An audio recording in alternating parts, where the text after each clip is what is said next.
Hello everyone, welcome to another Rick's Picks. Once again I am joined with Billy Bohab, who is nice enough to let me use another one of his figures for my review. And today we're going to be doing the NECA character Frankenstein Raphael. So let's see what this monster is all about. Okay, so first we have the Raphael Frankenstein in box. Now right off the bat you get this beautiful artwork here. You have, Raphael as the Frankenstein monster in the classic horror font. You also have recognition of the Turtle brand and the Monster brand in the corner. You open it up. You have a nice picture of the figure right here. And then you have the actual figure right here. You spin her around. You have, once again, the Raphael Frankenstein monster font. You have a headshot of the figure, the turtle recognition, and the monster recognition, and the Nickelodeon logo. The back, you have this beautiful piece of art that gives you, some fun, descriptions of the monster in the old school way. When they would have, it's alive, Raphael as the Frankenstein monster, and, just all these little nice tidbits which really, emphasizes the monster aspect of it and just makes it a little bit more fun. Now, when you come to this side, you have the rest of the wave. So you have the Raphael, the Leonardo, the Michael, and then the surprise character. Brand recognitions, along with the Nickelodeon. On the top, you have something similar as well. So now that we looked the box over, let's take a look at him. Okay, so before we start really looking this figure over, I also have the pleasure of having the original Frankenstein figure from the 90s Turtle toy line. Now, the major difference between both of these figures is the original one was Michelangelo, where this is Raphael. For its time, it has a good look to it. The points of articulation is the head, shoulder, elbow, and a thigh. Even at the time, there was a good amount of detail put into it. Once again, you can see the stitches here. He has the standard flat head. They put the bolts in the elbow and knee and also in the ankle with this particular figure. He doesn't look as rough as the Raphael, but you could definitely see that this figure, even though it's not Michelangelo, is very much inspired by this figure, for it has the same type of tattered jacket, as the gray pants, and of course the boots, where these are a little bit more slick. This one they actually put in the toe pieces here. But overall, both of them are definitely worth having for a collector, and I would highly recommend getting either or if you're a Turtles fan. So now that that's done, let's take a look at the figure himself. All right, so here's the actual figure himself.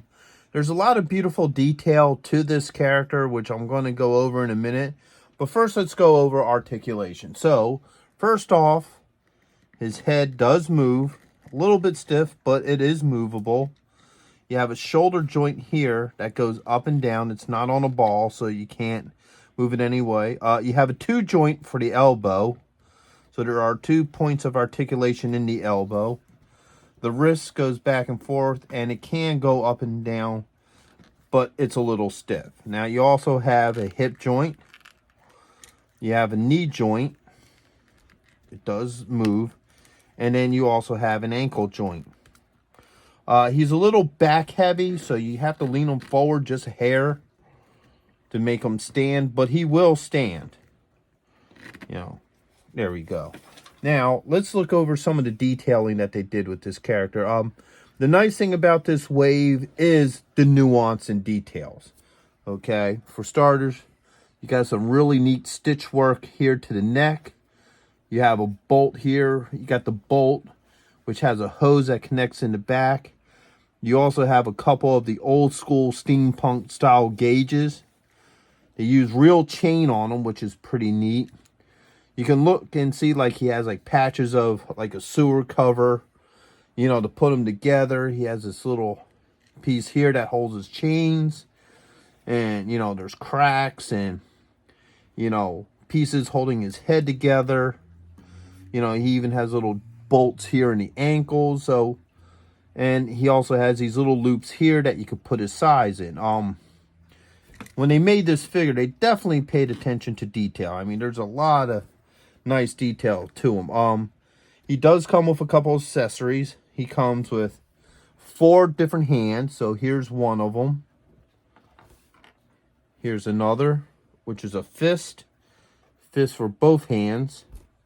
And then you have 2 open hands as well. And just like any other figure, it just, you know, nicely will pull off at the wrist here. And then let's take this hand and you put in the hand that you want. So now he has closed fist, getting ready to pound. Like I said, he's a little back heavy, so you may have to play with him a little bit to stand, but he does.